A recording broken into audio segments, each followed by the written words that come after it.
म यसबाट आफ्नो जीविकोपार्जन गर्छु। I earn my living by it. I earn my living by it. उसले तिम्रो तलब दियो? Has he paid your salary? Has he paid your salary? तपाईको तलबबाट कर काटिएको छ। Tax is deducted from your salary. Tax is deducted from your salary. तपाईले आफ्नो ज्याला पाउनु भयो? एकछिन भिडियो पौज गरेर गेस गर्नु भए पनि हुन्छ। अथवा तिमीले आफ्नो ज्याला पायो? अथवा तिमीले आफ्नो ज्याला पायो? अथवा पायो? Did you get your wage? Did you get your wage? ईमानदारी सर्वोत्तम नीति हो। Honesty is the best policy. Honesty is the best policy. बैठक छिटो सुरु हुनेछ। The meeting will start early. The meeting will start early. यदि तपाईले समयमा काम गर्नुहुन्छ भने यसरी आखिरी समयमा चतारो पर्दैन। If you do things at the right time, you won't have to rush at 11th hour. If you do things at the right time, you won't have to rush at 11th hour. नेपालमा सार्वजनिक कार्यालयहरू कति बजे खुल्छन्? What time do public offices open in Nepal?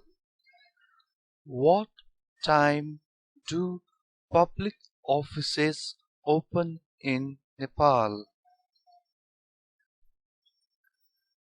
म तिमी भन्दा अगाडि जान्छु। I'll go ahead of you. I'll go ahead of you. ऊ अफिस कसरी जान्छ? How does he go to the office? How does he go to the office? ऊ पठाउबाट office जान्छ। अथवा अरु कुनै ट्याक्सी, बाइक अथवा अरु कुनै साधन। He goes to the office by पठाउ। He goes to the office by पठाउ। अहिले उहाँको pension पाकिसक्यो। He is a pensioner now. He is a pensioner now. उहाँको बुटवल सरुवा भयो। He has been transferred to Butwal. He has been transferred to Butwal. भोलिदेखि समयमा आउने छु। अब कहिलेकाहीँ अफिसमा समयमा आएन जहिले भनेर अब बसले गाली गर्यो अथवा स्कुलमा टिचरले गाली गर्यो भने हामीले इंग्लिशमा यसरी भन्न सक्छौं I'll be punctual from tomorrow. I'll be punctual from tomorrow. म बैठकमा उपस्थित हुन धेरै थाकेको छु I'm too tired to attend the meeting. I'm too tired to attend the meeting. म फेरि त्यस्तो नगर्ने बाचा गर्छु I promise not to do it again. I promise not to do it again. म खुसी छु तपाईले सोध्नु भयो I'm glad you asked. I'm glad you asked. A B समान बुद्धिमान छैन अथवा A र B को ठाउँमा मान्छेको नाम राख्दाखेरि पनि हुन्छ मान्छेको नाम राख्दै कसैले फेरि त्यही नाम पर्यो भने च्वास्स मनमा खोस्ला भनेर मैले A र B राखेको हो यसमा A is not as intelligent as B. A is not as intelligent as B. म यसको लागि योग्य छैन I'm not fit for it. I'm not fit for it. म यो भन्दा राम्रो गर्न सक्छु I can do better than this. I can do better than this.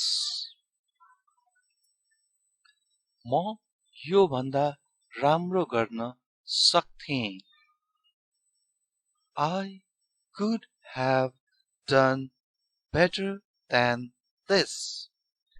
I could have done better than this.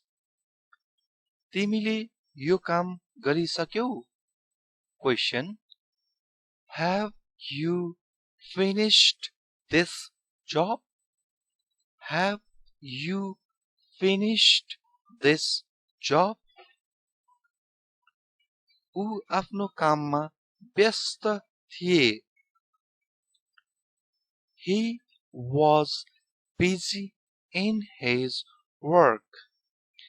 He was busy in his work.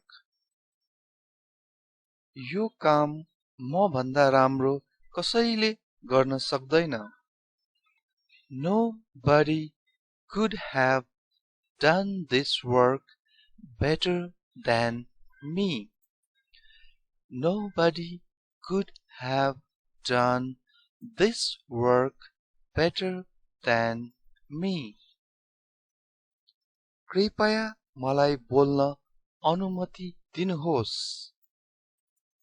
Kindly permit me to speak.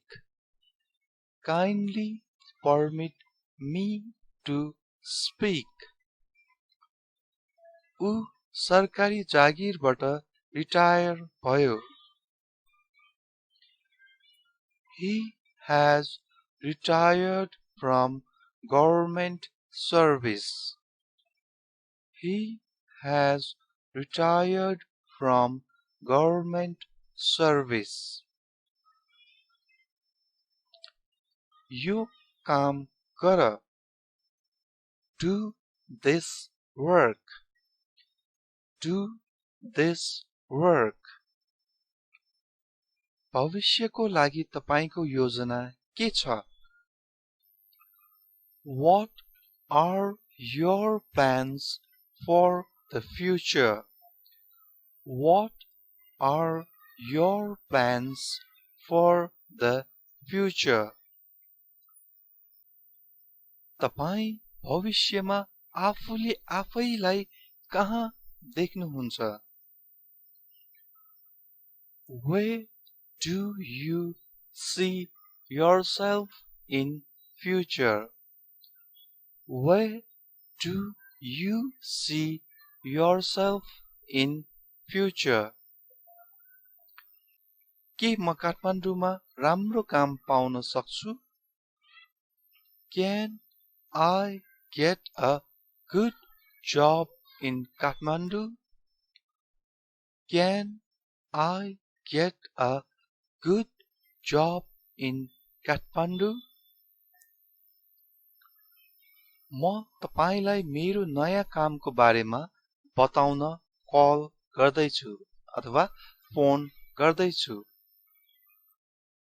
I'm calling to tell you about my new job. I'm calling to tell you about my new job. I'm calling to tell you about my new job. म नेपालीमा type गर्दै जान्छु, तपाई इङ्ग्लिसमा guess गर्दै जानु होला।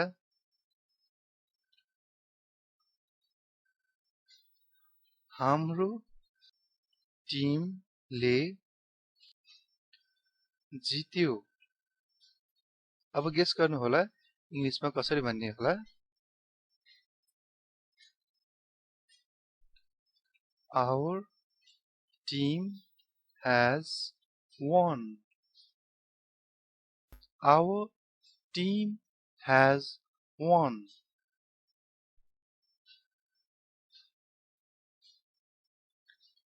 हामी तपाई प्रति आभारी छौं।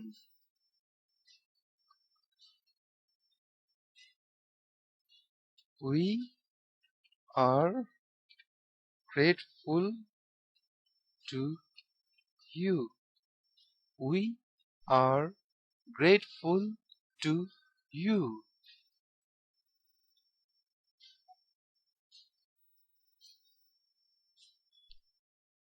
दुःख नगरे सुख हुँदैन।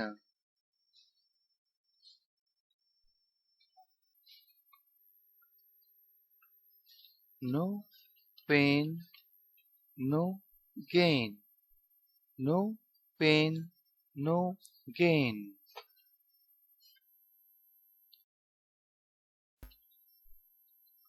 म चेकबुक पनि लिन चाहन्छु। तपाई ब्याङ्कमा जानुभयो र ब्याङ्कमा इङ्ग्लिसमा यसरी भन्नु पर्यो भने गेस गर्नु होला एकछिन। I also want a checkbook. I also want a checkbook.